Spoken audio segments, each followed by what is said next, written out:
안녕하십니까. 공병호 TV의 공병호입니다. 새벽에 미국에서 전산 경력 40년을 가진 제이 박사님이 부정선거 유튜브를 보면서 느낀 점을 정리해서 보내주셨습니다. 메일에는 문제의 핵심을 정확하게 지적하고 있기 때문에 전문을 여러분들에게 공개해 드립니다. 여러분이 보시고 이번 사태의 시작과 끝을 한번 전망해보는 시간을 갖도록 하시기 바랍니다. 공병호 박사님께 평소 공병호 TV 애청자입니다. 특히 부정선거와 관련된 영상을 유튜브를 통해서 잘 보고 있습니다. 저는 개인적으로 미국서 컴퓨터 사이언스의 석사학위와 박사학위를 획득하였고 미국 정부의 큰 IT 사업을 진두지휘하였으며 대학 교수로 재직한 이후에 개인 사업을 하고 있습니다. 그냥 제이 박사라 불러주시면 감사하겠습니다.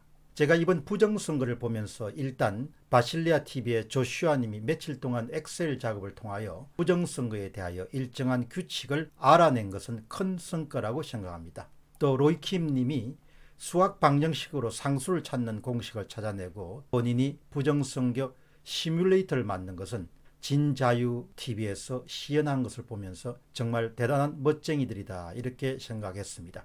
또한 지만은 박사의 디자인 오브 임플리멘테이션 이론을 통하여 부정선거 확률이 100%라고 언급하였고 박양아 교수는 동전 1000개를 던져서 똑같은 면이 나올 확률이라고 말했습니다. 마침내 미시간 대학교의 월트 미베인 교수도 부정선거라고 본인의 시스템을 이용하여 논문 형식으로 발표했습니다. 저는 IT를 1981년부터 시작했으니까 40년이 되었습니다. 이번 부정선거를 보면서 느낀 점을 적어 보려고 합니다.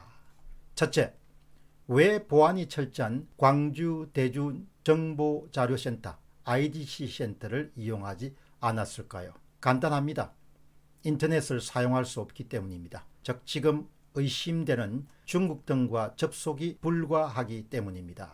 제가 들은 바로는 현재 한국에서 광주정보자료센터가 보안이 가장 엄격하다고 합니다. 그곳을 택하지 않고 중앙선거관리위원회 과천에 본 서버를 설치하고 또 종로구 선거관리위원회에 백업 서버를 설치한 것은 제이 박사님 의견은 지금 의심되는 중국 등과 접속이 불가하기 때문일 것입니다. 이런 주장을 펼칩니다. 두 번째입니다. 이번에 왜 LG U+가 99%로 낙찰되었을까요?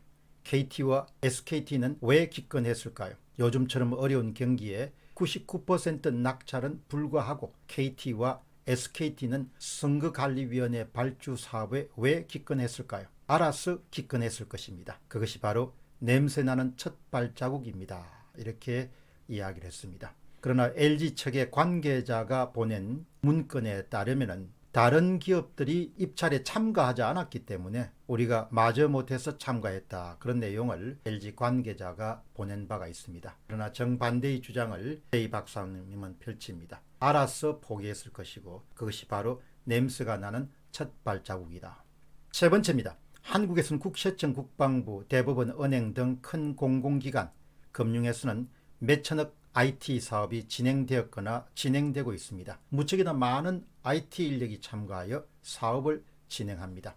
이번 선관위에서 발주하고 운영하는 선거 시스템도 그중 하나입니다. 국가적으로 큰 행사이지만 아주 큰 IT 사업은 아닙니다. 논란이 되고 있는 QR코드 체계, 화웨이 장비, 특히 통신 장비입니다. 인터넷을 통해서 중국과의 커넥션, 연결이죠. 중국에서 서버로의 직접 연결한 이후에 국내 서버 담당관이 아이디와 패스워드와 포트를 알려준다. 개수기 등 하드웨어와 소프트웨어 부분을 많이 언급하고 있습니다. 이것은 차후 금방 알 수 있습니다. QR코드에 들어있는 데이터나 개수기기가 얼마짜리인가 등등에 따라서 IT 경력 20년에서 30년 경력자는 금방 압니다. 네 번째입니다. 이번 선거 부정 사건에서 핵심 가장 중요한 것은 무엇일까요? 제이 박사님 말씀입니다. 바로 조작값입니다. 공 박사님도 잘 알고 있을 것입니다. 민주발전연구원의 이건형 전략기획위원장이 조작값을 만들었다면 누구에게 지시를 했을까요? 프로그램의 한 명이 상수값을 이용하여 결과물을 만들기 위해 프로그램을 만들었을 것입니다. 타이핑은 한 명이 했지만 몇 명이 토의했을 것입니다. 누구일까요? 선관위에 근무하는 전산 공무원이 했을까요? 선관위에서 아웃소싱 또는 위탁받은 회사 직원이 했을까요? 아니면 중국 프로그래머가 중국에서 선거 시스템에 접근해서 추가했을까요? 극소수 몇 명이 부정선거에 개입되어 있을 것입니다. 많은 인력이 투입되면 금방 탄로가 나기 때문입니다. 그래도 선거 시스템에 투입된 인력은 대충 누가 최종 프로그램을 한다는 것을 알 수 있을 것입니다. 조작값과 전 지역에 적용할 값을 테이블에 저장한 엔지니어, 바로 그 사람입니다. 이 근형은 알고 있을 것입니다. 이 근형은 알고 있을 것입니다. 이 근형은 알고 있을 것입니다. 로이킴이 시뮬레이션을 통해 보여준 중앙 서버에서 보여준 바로 그 작업을 한 프로그래머를 찾아야 됩니다. 인풋 자료가 QR코드에서 오든 화웨이 통신 중계에서 오든 공 박사님이 언급한 투표지에서 자료가 안 와도 상수값을 이용하여 부정선거를 할 수 있는 것입니다. 그래서 중앙 서버에 있는 프로그램을 확보해야 하는 것입니다. 이런 것을 조갑제나 정규제는 모릅니다. 5번째입니다. 건설에서와 같이 전산 시스템에도 감리가 있습니다. IT 감리협회가 있고 많은 감리 인력이 있습니다. 대부분 기술사 또는 교수로 있고 IT 경력이 20년에서 30년 됩니다. 이런 감리 인력이 각 분야별로 투입되면 금방 부정선거를 찾아낼 것이라고 확신합니다. 아마 이번 선거 시스템에도 감리가 없었을 것으로 판단됩니다. 감리사들이 사인했다면 선관위가 발표했을 것입니다. 두서가 없지만 공 박사님께 도움이 되었으면 합니다. 반드시 부정선거를 찾아내어 더 멋진 대한민국이 되기를 바라면서 줄입니다. 이 근형을 포함한 극소수 몇 명을 꼭 찾아내어 처벌해야 됩니다. 이 근형을 포함한 극소수 몇 명을 찾아내어 꼭 처벌해야 됩니다.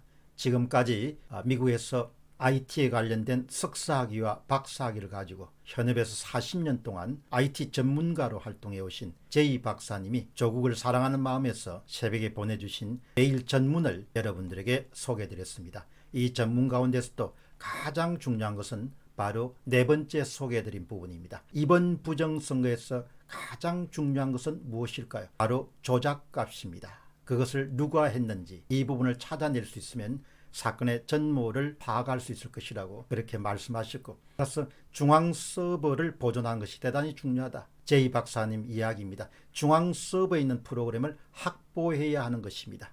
이런 것을 조갑제와 전규제는 모릅니다. 이렇게 제이 박사님이 전문가 소견을 대했습니다. 공병호 TV의 공병호였습니다. 감사합니다.